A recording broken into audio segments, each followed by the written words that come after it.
So what I wanted to do in this video was dive into Patrick Johnston's latest piece earlier this afternoon on The Province.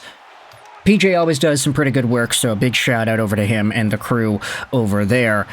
I'm going to leave a link in the description to this piece, which you can go out there and read by yourself. Canucks Coffee. Macklin Celebrini is going to the Olympics. He is drawing Sidney Crosby comparisons. Brock Besser needs a break. Elias Pettersson trade chatter. And worker solidarity matters.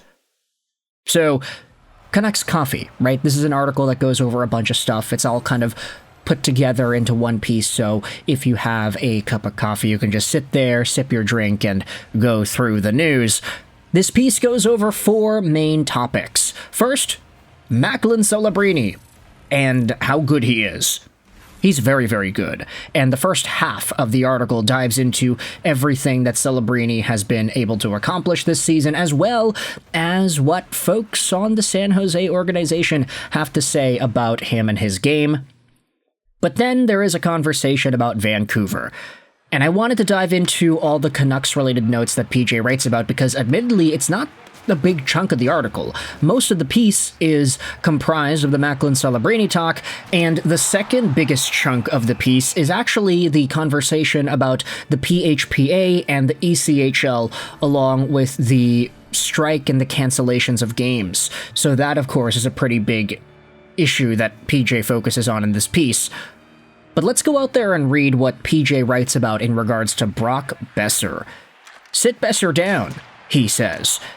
It's just so tough to watch Brock Besser right now. He is clearly battling through something. He's never been the fleetest of foot, but he's not getting anywhere right now. Adam Foote admitted post-game last night that Connor Garland is playing through a couple of things, but whatever those are aren't hampering his ability to get around the ice. Besser, on the other hand, Foote said before the game that on top of Garland, Besser and Jake DeBrusk were dealing with issues. Anyways, at this point, what is it worth? You've got Nils Höglander here, a guy who can score and just needs to get his groove going, waiting in the wings. And you're also scratching Aatu Räty so you could give David Kampf ice time. But Kampf can't even win a face-off, let alone do anything offensively, so what use are you if you can't play better defensively than Räty? If the point is to do a sped-up rebuild, why not get these younger players in the lineup and let them make mistakes they can learn from now? And that is a very fair criticism on behalf of Patrick Johnston for the Vancouver Canucks. And when you take a look at the lines that Vancouver is supposedly going to go out there and roll, this is what we saw yesterday, Sunday practice. Kane, EP40 Besser, Ogren, Rossi, Garland, Drew O'Connor, Räty, Sherwood, Höglander, Sasson, Carlson. Extras were Kampf, DeBrusk, and Filipino. Along with the decor being the same as we always kind of expected them to be, this is the lineup, and, you know, I'm not going to say that this lineup is going to win any championships anytime soon, but I like having Ogren and Rossi together, 2 guys that have a fire under them because of their acquisition from Minnesota. Aatu Räty getting back in the lineup alongside a Kiefer Sherwood. Hopefully those 2 can get some sparks going and get some offense churning out.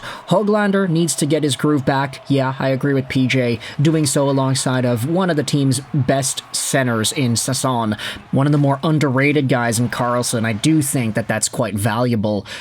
Kampf, DeBrusk, Cheadle, yeah, no, you can say that DeBrusk should probably be in the lineup, but he has not been doing all too well lately, so that's why we also spoke about him getting healthy scratched yesterday. David Kampf, as we had said, he hasn't really been doing all too much, and it's not surprising. I mean, the guy wasn't good enough to crack the Toronto Maple Leafs. He was in the AHL, he terminated his deal, he signed with Vancouver, and then a few days later it's like, oh, this guy's a top 6 center. He's a top-line center in Vancouver because the Canucks have nobody else. So, now that PD's back, now that Räty's back in the lineup, yeah, Kampf, you don't really need to be here. I'm sorry.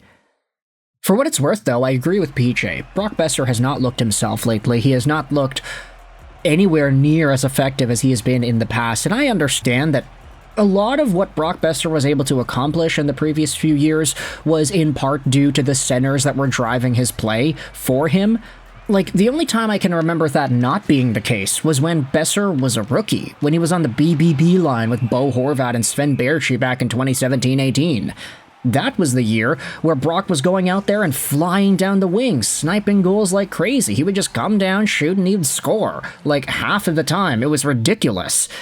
Even some of the other lines that he had in that season, I mean, when he was playing with Thomas Vanek and Sam Gagner, like, Vanek and Gagner towards the end of their careers were not really, like, super intense play drivers. Vanek can score with slap shots from distance, which was ridiculous, but, like, Besser was a really nice addition to that line. Then in the future years, okay, 649 line. You had Pettersson and Miller, both really good play drivers for Brock Besser, and Petey was one of the best when he was in his earlier years. Miller eventually became the top guy to play with Besser, and that was such a good pairing.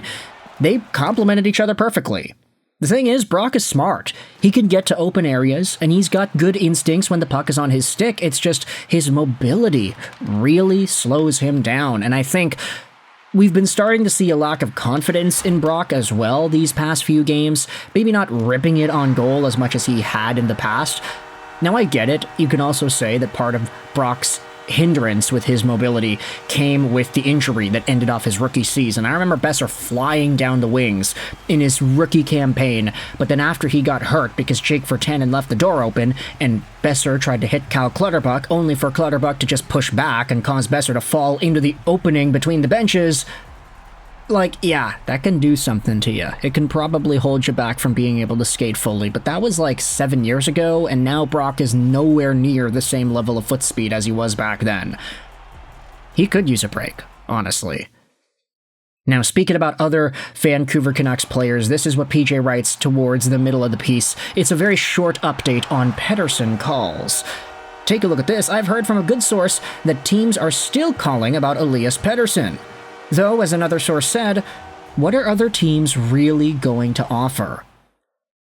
Now, yeah, we don't really know at this point. And even Thomas Drance went out there and wrote about on The Athletic earlier this week that, yeah, Pettersson, his trade value is an anomaly. We don't know just how teams will evaluate this guy in trade conversations. For Quinn, it was easy, because for Quinn Hughes, it's like, yeah, no, that guy, when he is at his best, he is one of the best defensemen in the world. He's top 2. And everybody kind of knows that. He built his reputation up as such, and he would display top-tier levels of defending and point producing from the back end, despite the fact that his team sucked. But for Elias Pettersson, it's been a few years. He fought with his teammate. His play has significantly declined. So the fact that teams are still calling about him, okay, it makes sense. These teams could be looking to acquire Pettersson on a discount. They could be looking at all the drama, all the noise, all the situations with Pettersson in Vancouver and all the media pressure and saying, okay, well, we can give him a fresh start. But we'll only give you like a second and a prospect or whatever. Like, they could be lowballing Vancouver like crazy for Elias Pettersson. And here's the thing. For Patrick Allvin and Jim Rutherford, I don't think that they'll get fleeced. Like, I don't think that these guys are gonna really look at the trade packages and take a really low one. I think they will find ways to negotiate up and get a price that they're comfortable with. It does seem like Rutherford and Allvin are stubborn in that way and that they're not going to accept a trade that they don't deem worthy. But I just don't know if that's gonna come at this point. Yes, Vancouver fans will evaluate Pettersson highly because they know what he can be, but you cannot say the same thing about these other teams. You cannot guarantee that they'll even be willing to make a trade for this version of Elias Pettersson, evaluating the trade with the old Pettersson. Like, are you going to trade for him because of what he could be, or because of what he has been in the past, or because of what he is? I don't really know. And that, of course, is all difficult to identify here. So with that in mind, let me know your thoughts in the comment section below about this Elias Pettersson trade update. Teams are still calling about him. Also, what are your thoughts on what Brock Besser said about his lack of foot speed really holding him back? It's not looking good for BB6, which is a shame because we all know him, we all love him here in this city. But thoughts in the comment section below about the Canucks and their latest in trades and roster moves. I hope you enjoyed this British Ashroll sign on. And bye.